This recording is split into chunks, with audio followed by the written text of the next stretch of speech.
Today on the Australian Leadership Project, we're grateful to have Tim Wilson, the federal member for Goldstein, join us. Tim, tell me what you see as unique about Australian leadership.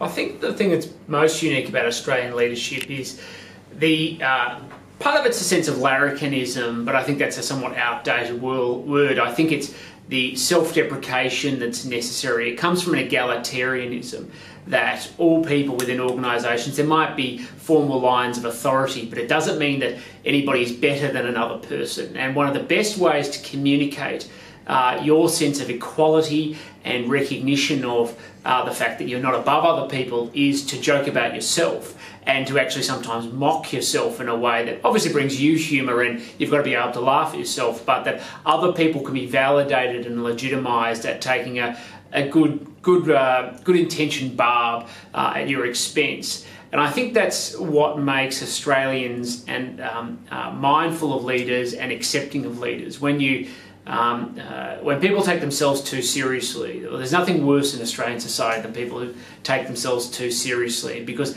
it inevitably suggests either that you're smarter or you're better or you have more experience than another person, rather than saying everybody has a legitimate place in society, everybody has a legitimate contribution, and that you're just part of a country together. And that's what I love about particularly Melbourne society, which differentiates a little bit from the rest of the country, is that we have one great social leveller, and it's called Australian rules football. And the beauty of Australian rules football is it pretty much doesn't matter who you are in Melbourne, even if you don't really mean it. You're compelled to have a team and to take a pseudo-interest. So it obviously keeps conversation always flowing, but when you're actually at the football, you can be sitting there and you can be a brick builder, somebody who works in a factory, and the person sitting next to you might genuinely be the Prime Minister or the CEO of a major company. And in that experience, you can be using the same language, and sometimes it can be a bit foul, but you share a common bond and a common journey together as part of the football, and it really keeps society level, and I think a lot more cohesive as a consequence. So I think those principles are very important. So Tim, what do Australians want of their leaders? I think what Australians want from their leaders is a sense of strength, and I don't think that varies differently from large parts of the world, because strength gives reassurance. One of the great aspects of Australian society is that we've always taken a view that tomorrow will be better, things will be all right, or as the old expression goes, she'll be right. But that doesn't mean that people don't want reassurance in their lives from leaders with a sense of clear trajectory and idea about where we're heading as a community, as an economy, as a society, as a country. And so ways to project that assurance through strength does significantly enhance a leader's stature and the sense of confidence. But they also want a sense of integrity, which is very clear that people are acting for the right reason, because in any country, particularly a democracy, you'll always get different visions of the future.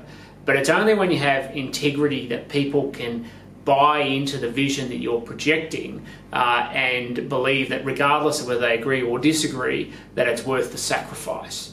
And that, I think, is what sometimes people perceive as lacking in modern politics, when you have politicians, for instance, who respond to opinion polls rather than from substantive positions. The challenge for a modern leader in taking those values and implementing them in practice is to engage the community, pre-prepare dialogue and discussion, and define the problem they're trying to address. And really in a sort of in the extent you can, where there's distance between obviously a leader and a public, to be able to try and build an intimacy and relationship and take them into their confidence and say this is what's wrong and this is why it has to be addressed, and then project a clear vision and then take people on that journey. But if people don't have integrity, they don't believe that can be done.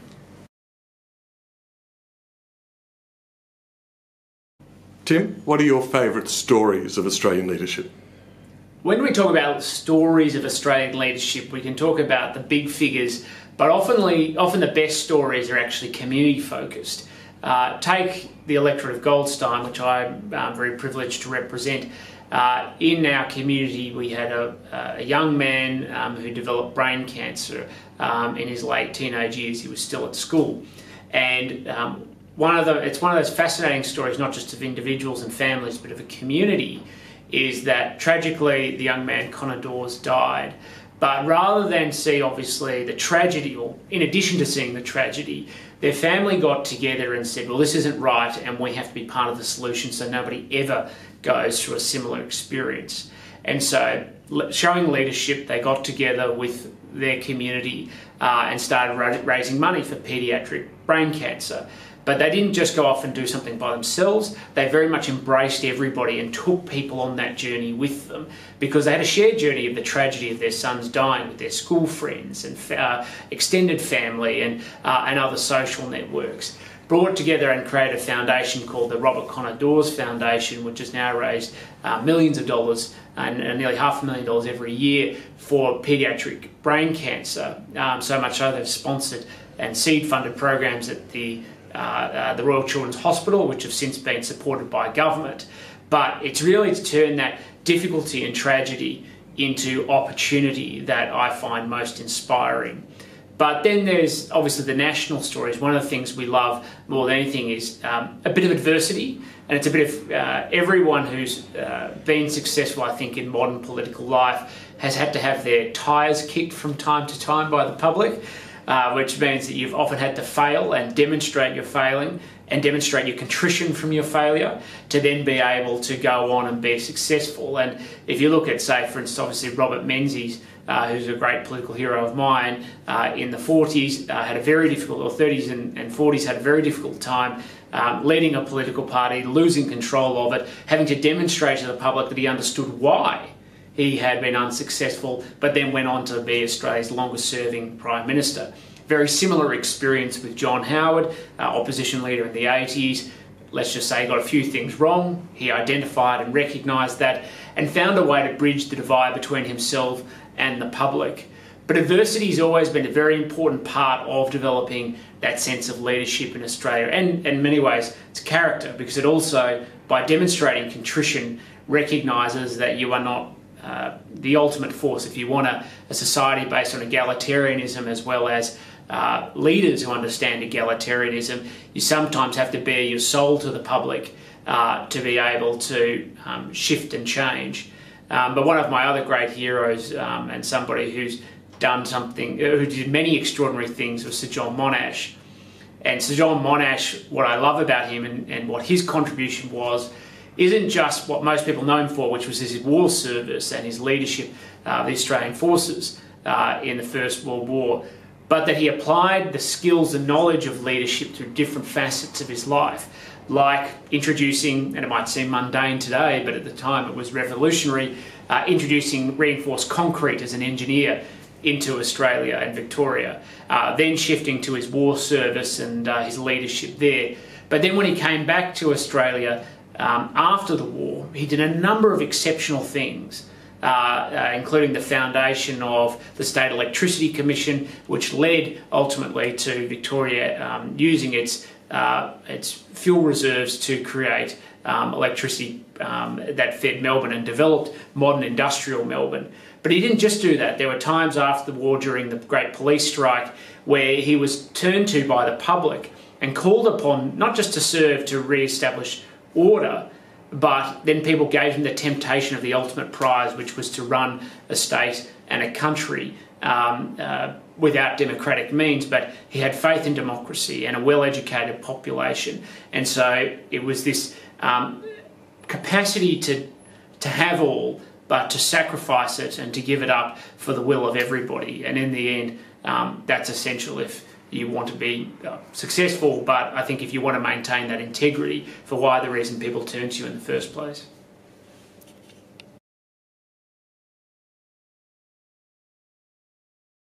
Tim, as one of the younger members of Parliament, what do you see as the challenges for contemporary and future Australian leaders?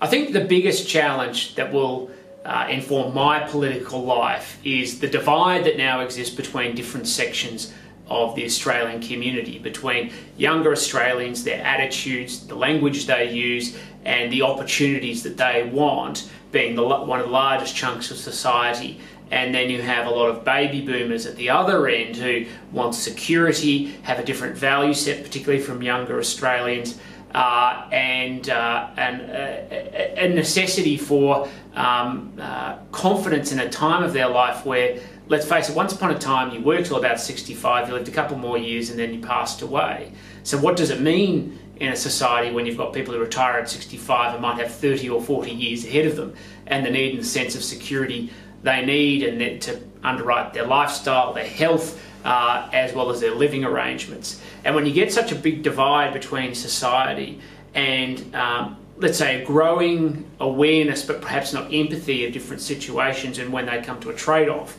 the challenge for a modern leader is to bridge that divide and to find ways that they can communicate successfully and take everybody forward together as a society. Because if you get political leaders who only appeal to older people, or political leaders that only appeal to younger people, not only are they forgetting about people in the middle, but they're also only pandering to a base and their interests. The challenge always for political leaders is to take people from where they are to where they need to be, and to take them forward together and create a society of security for today, but opportunity for tomorrow. And it's a big thank you to Tim Wilson for sharing his wisdom on Australian leadership. You're invited to share your stories of Australian leadership. Please go to www.australianleadership.com. You'll find a wealth of material there that you can use, and we'd be really grateful if you would share your stories too.